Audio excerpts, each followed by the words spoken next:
Bonjour à toutes et tous et bienvenue dans Goupils Caméra. Alors aujourd'hui c'est tombé, les spécifications du Nikon D6 sont sorties et donc j'ai reçu un petit mail de la part de Nikon qui m'indiquait ce à quoi on avait affaire. Donc c'est une fiche marketing de chez Nikon, donc ils vont dedans parler de ce qu'ils veulent plutôt que parler de tout l'appareil photo, et donc ça donne un peu une ligne de conduite sur ce qui est intéressant pour eux dans cet appareil photo là. Donc je vais aller dans les spécifications et dire en quoi ça peut être intéressant ou pas forcément intéressant pour les professionnels et comme évolution du Nikon D5.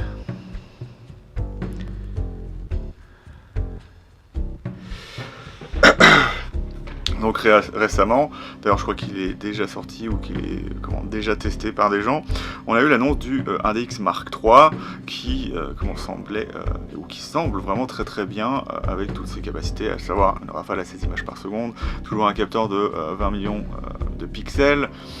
mais un nouveau filtre passe-bas plus permissif, moins épais pour avoir des images plus nettes, ce qui était souvent d'ailleurs le problème avant avec ces appareils photo professionnels. Le filtre passe-bas était tellement énorme qu'on n'avait pas forcément une netteté vraiment géniale, donc avec un appareil photo à 20 millions de pixels, ça donnait des images qui des fois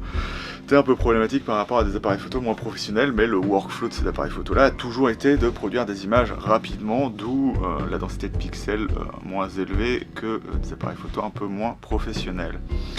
Donc j'ai parlé de ces images par seconde, et il y a aussi la capacité, ce 1DX, de pouvoir faire 20 images mécaniquement avec le miroir relevé et en électronique. Et du côté du Nikon, on est toujours un peu à la traîne, comme d'habitude. On va avoir une rafale qui a 2 images de moins par seconde. Alors ça a toujours été le cas, c'est assez marrant hein, chez Nikon, c'est toujours son boîtier professionnel est toujours à la traîne par rapport au boîtier Canon, du moins depuis qu'ils ont un peu revu à la baisse leur définition de capteurs chez Canon, puisqu'on a eu des capteurs avec beaucoup de pixels avant, puisqu'on est arrivé jusqu'au capteur sur le 1DS Mark III, on avait eu le capteur qui était après sur le 5D, mais bon, voilà. Et donc du coup, le D5 était encore une fois plus lent que le 1DX Mark II, donc il avait 12 images vis-à-vis de 14, et donc Nikon a rattrapé avec ses 14, mais on reste toujours en dessous de Canon, et le capteur semblait être le même que le D5, et c'est là où ça va un peu poser problème, parce que Nikon n'avait jamais fait ça avant. À chaque fois qu'on marquait une évolution, par exemple du D4 au D5, du D3 au D4, on avait un nouveau capteur et avec une nouvelle spécificité dans la façon de capter les images, à savoir que par exemple l'évolution du D4 au D5, c'est qu'on a eu un capteur avec beaucoup moins de dynamique, mais du coup en haut ISO à l'époque c'était vraiment une bête, mais maintenant ce capteur pose un peu de problème. J'espère qu'ils vont revoir leur copie et faire en sorte que la dynamique soit meilleure, ou par exemple on garde 13 de dynamique sur jusqu'à 6400 ISO par exemple, ce qui serait vraiment très intéressant, parce que maintenant on a notre Nikon Z6 avec son capteur 24 millions de pixels qui nous permet d'avoir une dynamique assez élevée, pratiquement jusqu'à on reste pratiquement au-dessus des 10 de dynamique à 10 000 ISO, ce qui est vraiment assez agréable en utilisation, ce que j'ai constaté à la retouche par rapport au petit D750. Mais du coup ce capteur, s'il a les mêmes caractéristiques que le D5, ça va être un peu problématique. Alors s'il améliore pour vraiment avoir sur toute la plage exactement la même dynamique, ce serait vraiment très intéressant,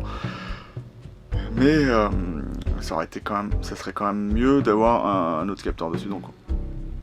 je dis pas que ça va être mauvais, je dis qu'il faudra attendre les tests pour voir si c'est vraiment bien, et on a la même sensibilité ISO que sur le capteur 20,8 millions de pixels du D5. Après, Nikon a affirmé qu'avec le nouveau processeur, on gagnerait un diaphragme, donc on aura tous les ISO qui seront plus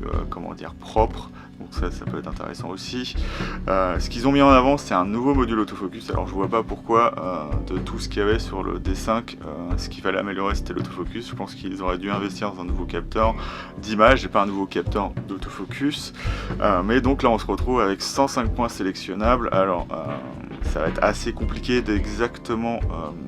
extrapoler les infos de cet autofocus parce que le marketing de Nikon fait n'importe quoi comme d'habitude. Savoir qu'avant on avait 150 points, mais c'était 150 points pas forcément sélectionnables, et je crois qu'il y en avait 99 sélectionnables, et là on nous dit juste que c'est un autofocus à 105 points.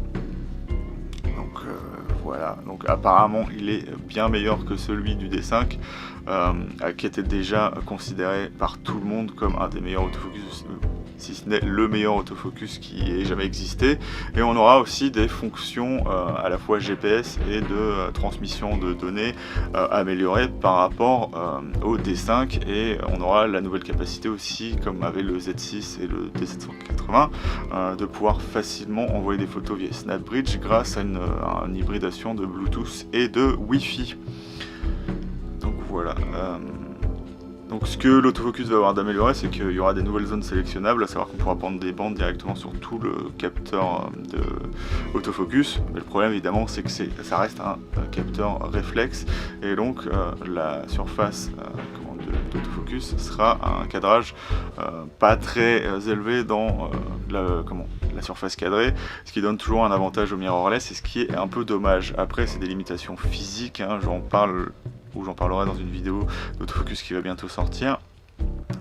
Mais du coup, voilà, ce qui va avoir aussi d'intéressant sur cet autofocus, c'est que comme le 1DX Mark III, il va pouvoir faire l'autofocus sur les yeux. Alors certains d'entre vous disent que c'est impossible, mais la cellule, c'est à peu de choses près un capteur d'image, et ça peut faire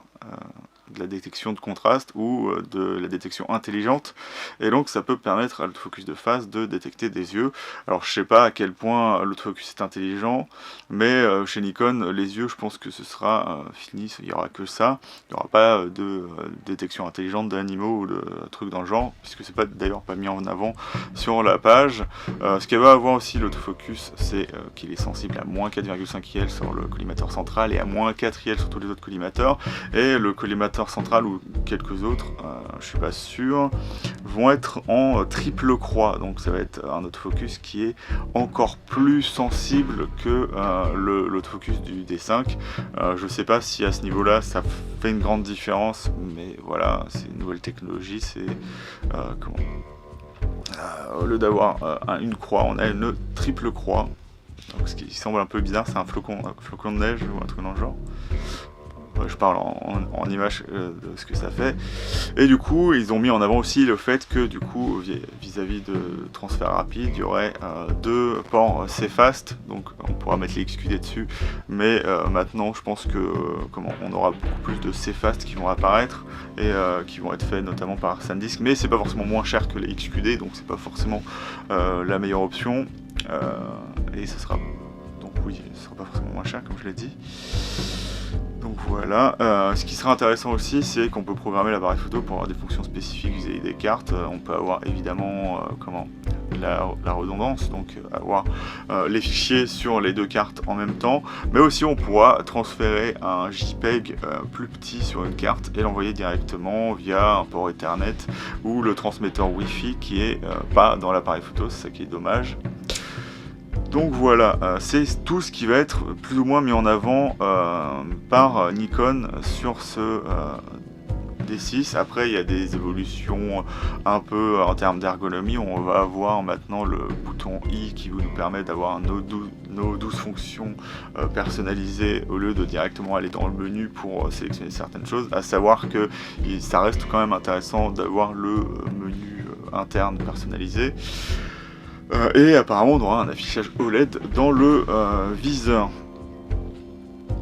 Donc voilà, c'est à peu près tout ce qui est mis en avant sur ce D5, c'est surtout ses capacités en photo, et je pense que oui, Nikon, contrairement à Canon, a essayé de vouloir faire un appareil photo réflexe ultime, mais est-ce que c'est forcément quelque chose d'intéressant aujourd'hui? On verra ça, mais je pense pas que ce soit vraiment aujourd'hui l'intérêt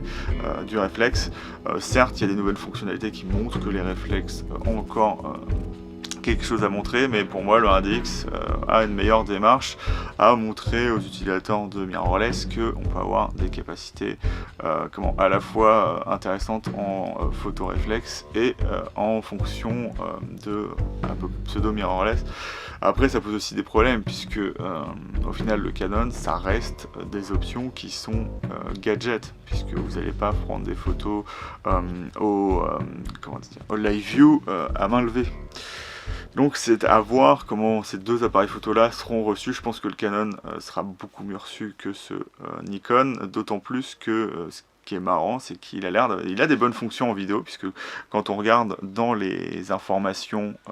puisqu'on a toutes les caractéristiques qui sont à la fin, donc pas forcément mis en avant, mais on va avoir toutes les mesures à la fois en photo et en vidéo, puisque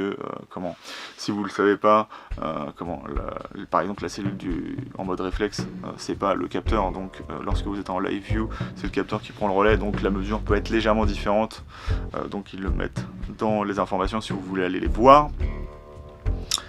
Et donc, là je suis en train de chercher la vidéo, donc de ce que j'ai vu, voilà, c'est ça, on aura le 4K UHD, évidemment en 30, 25 et 24 images, cependant le 1080p sera que en 60, 50, 30, 25 et 24, et il n'y aura pas de mode ralenti comme on pouvait avoir sur le Z6 ou le D780. C'est ça, 780. Donc c'est un peu dommage. Après on aura les compressions habituelles, donc du MOV et du MP4 en H264.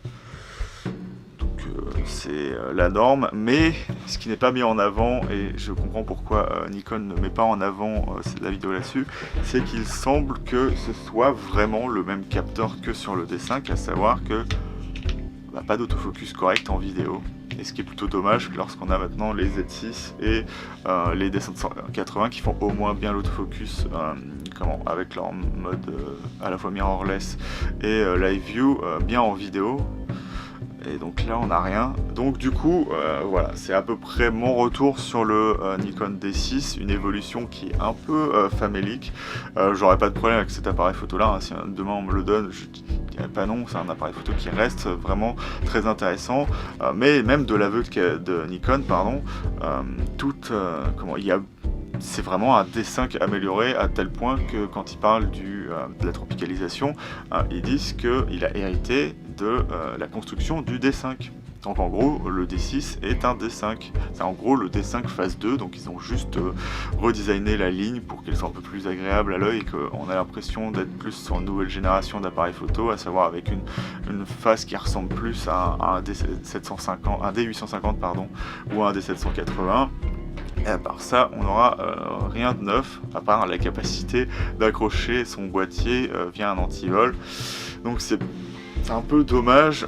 je trouve. Après, peut-être que ça paiera, hein, cette stratégie de pouvoir faire l'appareil photo réflexe ultime, mais quand même avoir quelques facultés de faire de la bonne vidéo ou quoi que ce soit. Mais pour moi, en termes d'appareil photo généraliste et de caméra vidéo, je pense que le 1DX Mark III s'en sortira beaucoup mieux.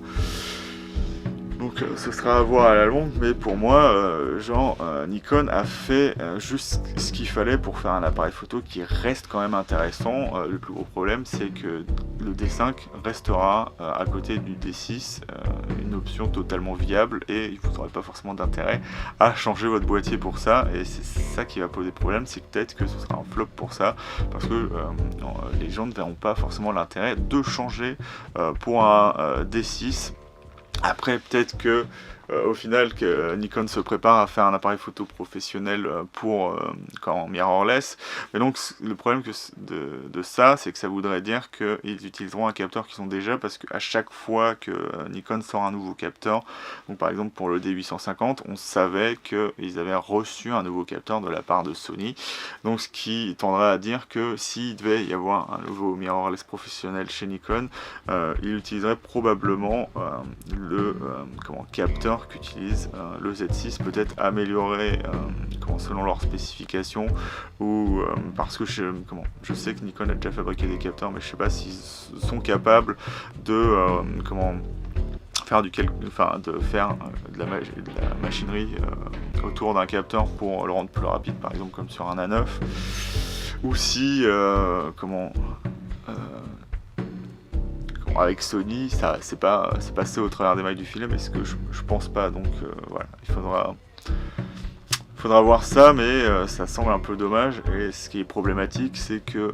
comme c'est un flagship, c'est en fonction de ça que même les gens qui n'achèteront jamais un D6 vont faire leur choix entre Canon et Nikon. Et du coup, ça semble plutôt problématique pour Nikon, d'autant plus que maintenant, avec le Sony A9 II, on voit beaucoup plus de gens être intéressés par Sony parce qu'ils voient qu'il y a des caméras, c'est des appareils photo professionnels qui peuvent faire des très bonnes photos, et ça les engage tout de suite à investir dans ce système qui semble plus stable qu'aujourd'hui Nikon et Canon, qui commencent à être des valeurs qui se perdent dans le monde de la photo. Donc là j'ai un peu divagué, mais pour moi du coup le D6 ce sera un bon appareil photo évidemment, hein, mais je pense pas qu'il recevra vraiment un accueil critique très intéressant, et ça posera sûrement des problèmes à Nikon. Donc j'espère que non. Enfin, j'espère me tromper, et du coup je vous dis salut et à bientôt dans la chambre. Du coup je vous dis salut et à bientôt dans Goupils Caméra. Alors n'hésitez pas à vous abonner à la chaîne, hein, ça m'aidera et ça me donnera envie de faire plus de contenu. Donc je vous dis salut et à bientôt.